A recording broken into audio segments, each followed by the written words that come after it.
মোৰ নাম আব্দুল হান্নান। মই আমবাৰীৰ পৰা আহিছোঁ।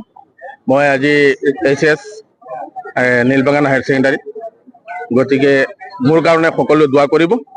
মোৰ বয়সটো অলপ বেছি হৈছে, সেইকাৰণে আপোনালোকে ভাবিব যে মই কিয় আজি পৰীক্ষা দিবলৈ আহিছোঁ। বয়সটো মোৰ এতিয়া 48 ৰানিং চলি আছে। গতিকে মই সকলোকে অনুৰোধ জনাইছোঁ মোৰ কাৰণে দোৱা কৰিব, আশীৰ্বাদ দিব।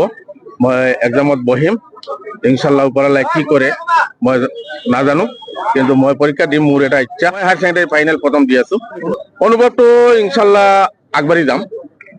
ইমান দিন বিৰতিৰ পিছত মই ইমান দিন বিৰতি দিছিলো, মই দেখিছো বহুত মানুহক মই চহী নাজানে, মই নিজে চহী তেওঁলোকক শিকাইছো, আৰু সেই মানুহখিনি চহীটো শিকাৰ পিছত তেওঁলোকে বিভিন্ন ধৰণৰ কাম কাজ কৰি আছে। চাওক, কৰাৰ কোনো সীমা নাই। পৰীক্ষা পঢ়িব যে আৰু আজি যে মেট্ৰিক ফেইল কৰিব, কালি যে বাদ দি দিব, তেনেকুৱা নহয়। পঢ়াৰ কোনো সীমা নাই, যিমান পঢ়িব পাৰে সিমানেই ভাল। গতিকে মই সকলোকে আহ্বান জনাইছো যাতে সকলো আহি আকৌ যিসকলে ঘৰত বহি আছে তেওঁলোক আকৌ ওলাই আহি পৰীক্ষা দিব লাগে, স্কুলত যাব লাগে। আমাৰ ল'ৰা ছোৱালীবিলাক যিমান আছে বাহিৰত এনেই বেকাৰ ঘূৰি আছে, তেওঁলোকে পৰীক্ষাত বহক, নিশ্চয় পাছ কৰিব। আৰু পঢ়াৰ ওপৰত আৰু একো নাই পৃথিৱীত। গতিকে আমি সকলোৱে লিখা পঢ়া কৰিবই লাগিব। বিদেশত যাওঁতেই পঢ়া শিক্ষাগত অৰ্হতাটো বিচাৰে। গতিকে সকলো সময়তে চাওক, সেইটো নহয়।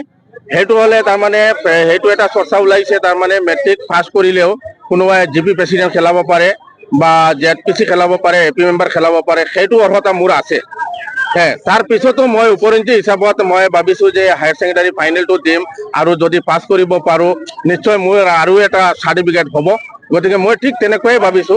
তাৰপিছত মই BA কৰিম, যদি পাছ কৰিব পাৰো আকৌ মই BAত এডমিশ্যন ল'ম। আৰম্ভ হৈছে সমগ্ৰ অসমৰ সকলো পৰীক্ষা কেন্দ্ৰৰ লগতে PMC নীলবাগান মডেল উচ্চতৰ মাধ্যমিক বিদ্যালয়তো আজি উচ্চতৰ মাধ্যমিক চূড়ান্ত পৰীক্ষা, আজি প্ৰথম দিন। আজি ইংৰাজী বিষয়। আমাৰ এই কেন্দ্ৰটোৰ পৰা 726 গৰাকী ছাত্ৰ ছাত্ৰী পৰীক্ষাত অৱতীৰ্ণ হৈ আছে। আমি সকলো পৰীক্ষাৰ্থীক শুভেচ্ছা জ্ঞাপন কৰিছোঁ। কেৱল আমাৰ চেণ্টাৰৰ পৰীক্ষাৰ্থী নহয়, সমগ্ৰ অসমৰ সকলো ছাত্ৰ ছাত্ৰীক শুভেচ্ছা জ্ঞাপন কৰিছোঁ, আৰু সকলোকে আগতীয়াকৈ আমি অভিনন্দন জ্ঞাপন কৰিছোঁ যাতে তেওঁলোকৰ ফলাফল খুব ভাল হয়।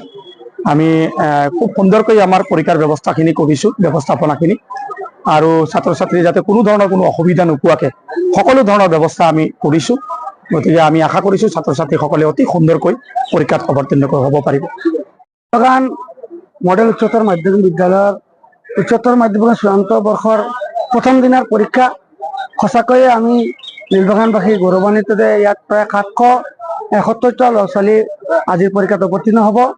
আজিৰ এই শুভক্ষণত মই সকলো ছাত্ৰ ছাত্ৰীৰ সফলতা শুভেচ্ছা জ্ঞাপন কৰিছোঁ। তেওঁলোকে যাতে ভাল ফলাফল কঢ়িয়াই আনে আৰু নীলবাগানৰ গৌৰৱ যাতে অক্ষুণ্ণ ৰাখে, তাকে কামনা কৰিছোঁ। এইখন স্কুলত